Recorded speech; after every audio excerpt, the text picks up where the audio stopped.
Badminton एक ऐसा खेल है जो पाकिस्तान में बड़ा ही मकबूल है और घरों में भी बहुत मकबूल है, लेकिन आलमी सतह पर हमारा बड़ा नाम नहीं है। लोकल टैलेंट हमारा बहुत है, मतलब हम सब बचपन से अपनी गली मोहल्लों में बैडमिंटन टूर्नामेंट खेलते हुए देखते हुए बड़े हुए हैं। This is literally the easiest thing. ये आप अपने बैकयार्ड में, आप अपने घर के छत पे, अपने घरों के सहन में, मतलब ये लिटरली कहीं भी आप खेल सकते हैं। तो ये हमारी एक चीज़ रही है। हालिया कौमी बैडमिंटन चैम्पियनशिप में भी ये हमने देखा है कि ज़बरदस्त हमारी कारकर्दगी है। मर्दों का टाइटल जो है वो मुराद अली ने जीता और ख़वातीन में मुसलसल 8वीं दफ़ा माहूर शहजाद जो हैं वो चैम्पियन बन गई हैं। और माहूर के यहाँ चंद हफ्ते पहले ही बेटी की वलादत भी, she had a daughter. She had a daughter like 4 months ago and she is again a champion, माशाल्लाह।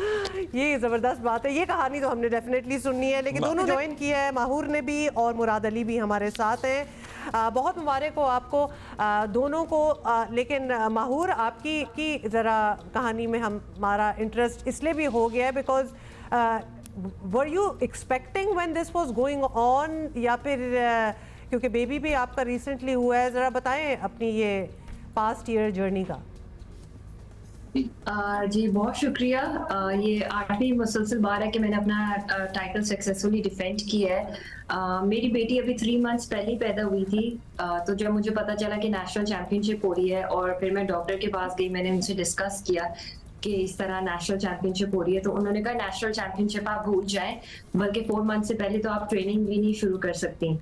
तो ये चीज सुन के मुझे काफी ज्यादा दुख हुआ कि साल में एक ही बार नेशनल चैंपियनशिप होती है और अपना टाइटल जो आप 7 इयर्स से आपके पास हो, उसको इतना इजीली किसी को देना वो काफी मुश्किल था मेरे लिए। तो मैंने सोचा कि नहीं यार, कुछ भी हो जाए मैं ये नेशनल चैंपियनशिप जरूर खेलूंगी।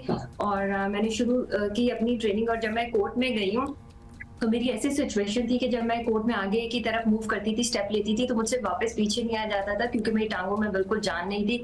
काफी 1.5-2 हफ्ते की मेहनत के बाद फिर मैंने कोर्ट में मूवमेंट शुरू की। मैंने जिम जब गई हूँ तो जब भी मैं जिम जाती थी मेरे कोई ना कोई मसल में दर्द हो जाता था क्योंकि मेरे मसल्स बिल्कुल यूज्ड टू नहीं थे जिम। और जिस लेवल पे मैं पहले जिम करती थी उस लेवल पे मुझसे जिम भी नहीं हो रही थी। लेकिन उसके बावजूद मैंने अपनी ट्रेनिंग और अपनी उस चीज को जारी रखा। मेरे कभी खेलते हुए मेरे शोल्डर में दर्द था, कभी नी में पेन था, मेरी बैक में पेन था, लेकिन उन चीजों के बावजूद मैं ट्रेनिंग करती रही। और फिर जब मैंने जिस दिन लाहौर आना था उससे एक दिन पहले ही रात में खेलते खेलते मेरी बैक में इतना बुरा जर्क आया कि मुझे लगा शायद मैं ये नेशनल चैंपियनशिप मेरी मिस हो जाएगी।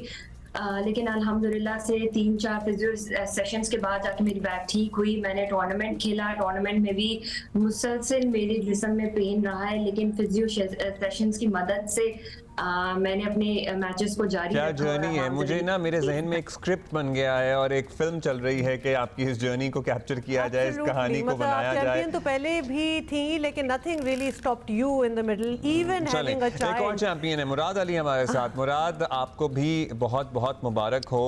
आपका जर्नी भी सर्टनली बहुत ही चैलेंजिंग रहा होगा। मतलब हम देखते हैं कि हमारे यहाँ बहुत ही पॉपुलर है ये खेल और आप हमारे नेशनल चैंपियन हैं। आप रोशनी डाल सकते हैं इंटरनेशनल सतह पे हम किस मकाम पे हैं बैडमिंटन में?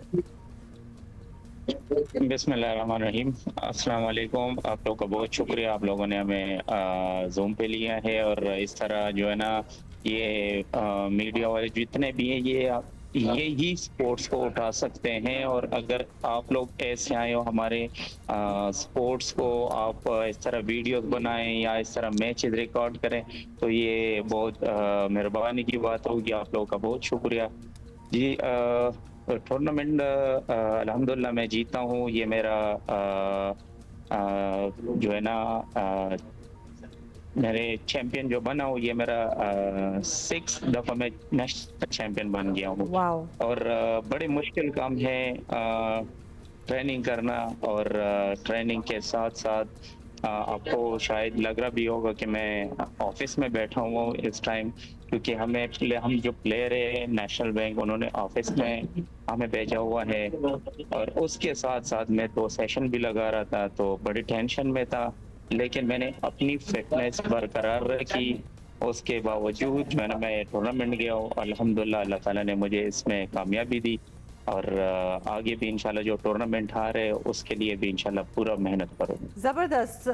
मुराद, ये भी बताइएगा कि आपकी तैयारी जब आ रहा होता है नेशनल चैम्पियनशिप, कब से आपकी तैयारी स्टार्ट हो जाती है और क्या हमारी उस लेवल की तैयारियां हैं, और ऑब्वियसली आप हमारे चैम्पियन हैं, कि हम इंटरनेशनली भी तो अपना शोकेस करें ना टैलेंट?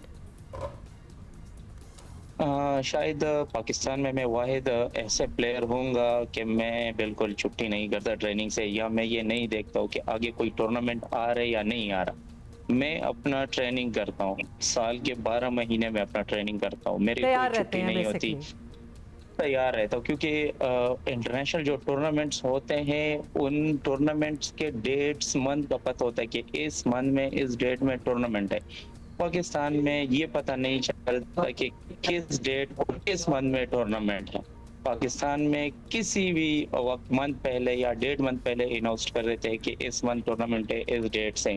तो एक मंथ में प्लेयर तैयार नहीं हो, क्योंकि आप जो है ना एक इवेंट के लिए 3 से 4 महीने जो है ना वो ट्रेनिंग करनी पड़ती है। तो इसलिए मैं पूरे साल के 12 महीने में ट्रेनिंग करता हूँ। अच्छा माहूर, हम आपसे भी जानेंगे पर्टिकुलरली विमेन बैडमिंटन में इंडिया ने हमने देखा बड़ा काम किया। Obviously they couldn't make it to the medal in Olympics as well, लेकिन उनकी बड़ा फोकस था, बड़ी मेहनत थी। हम इंटरनेशनल सतह पे किस लेवल पे हैं? मतलब हम आने वाले सालों में हमने जैवलिन में मेडल जीता और हमें लगता है कि हम किसी खेल में भी जीत सकते हैं। हम बैडमिंटन में कोई जान मार के कर सकते हैं, इस लेवल तक पहुंच सकते हैं? अगर बात की जाए इंडिया की, तो इंडिया ने स्पोर्ट्स में बहुत ज्यादा इन्वेस्ट किया है। अगर आप उनके जो कोचेस उन्होंने हायर किए हुए अपनी नेशनल टीम के लिए, तो जो एक कोच है वो 80 लाख रुपीस पर मंथ ले रहा है। तो हमारे यहाँ पे तो ऐसा कोई जब इन्वेस्टमेंट ही नहीं है तो उसका फिर रिजल्ट कहाँ से आएगा? हमारे यहाँ पे तो जो कैंप लास्ट लगा था वो 2016 में लगा था, जिसमें मलेशियन कोच आए थे। तो उसके बाद ऐसा ना कभी कोई कैंप लग सका, ना कोई बाहर से कोई कोच आया। तो इस तरह के माहौल में और जो जितने भी प्लेयर्स हैं जैसे कि मुराद हैं या बाकी सब हैं, तो सारे अपने ओन पे ही ट्रेनिंग कर रहे हैं। तो हम सब प्लेयर्स को अपने ओन पे मैनेज करना पड़ता है, खुद कोच ढूंढना पड़ता है, खुद कोच ढूंढना पड़ता है। तो हमें गवर्नमेंट की तरफ से एज सच कोई सपोर्ट नहीं है। अगर गवर्नमेंट की तरफ से what does it take to qualify for Olympics in badminton? किस तरह होती है? उसके लिए आपको अपनी वर्ल्ड रैंकिंग जो है ना बेहतर करनी पड़ती है। तकरीबन आपको टॉप 100 में आके अपनी रैंकिंग लेकर आनी पड़ती है ताकि आप ओलंपिक्स के लिए क्वालिफाई कर सकें। और वर्ल्ड रैंकिंग लाने के लिए आपको ज्यादा से ज्यादा इंटरनेशनल माहूर, उसके लिए तो फिर टूर्स वगैरह करने होंगे। Obviously you would have to play a lot of badminton and in a lot of places कि आप अपनी रैंकिंग बेहतर करें, राइट? जी बिल्कुल, साल में तकरीबन आपको 15 to 20 इंटरनेशनल टूर्नामेंट्स खेलने होते हैं अगर आपको अपनी वर्ल्ड रैंकिंग जो है ना 100 से नीचे लेकर आनी है। जितने ज्यादा आप इंटरनेशनल टूर्नामेंट्स खेलेंगे उतने ज्यादा चांसेस होते हैं कि आपकी वर्ल्ड रैंकिंग नीचे आएगी। मुराद, आपने कितने इस साल इंटरनेशनल इवेंट खेले हैं या पिछले साल खेले थे?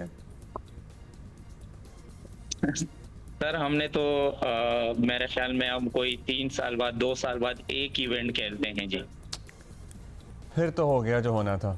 थैंक यू मुराद, आपको कंग्रेचुलेशंस, दोनों को बहुत मुबारक हो बीइंग द नेशनल चैंपियन। लेकिन ये मतलब चैंपियंस हैं हमारे, no doubt about that. Talent है, मौके मिले इंटरनेशनल इवेंट खेलने के और एक साल में मुतअद्दिद खेलें तो कहीं जाके रैंकिंग इंटरनेशनली बेहतर हो। और यू नो मुझे लगता है कि मतलब एक सेकेंड, एक तो मुराद ने हमें ज्वाइन किया फ्रॉम हिज ऑफिस, तो वो एक मजबूरी कि वो भी करना है। हालांकि वो एक वर्ल्ड क्लास प्लेयर भी है, नेशनल चैंपियन है। हमारे माहूर के अपने चैलेंजेस चल रहे हैं,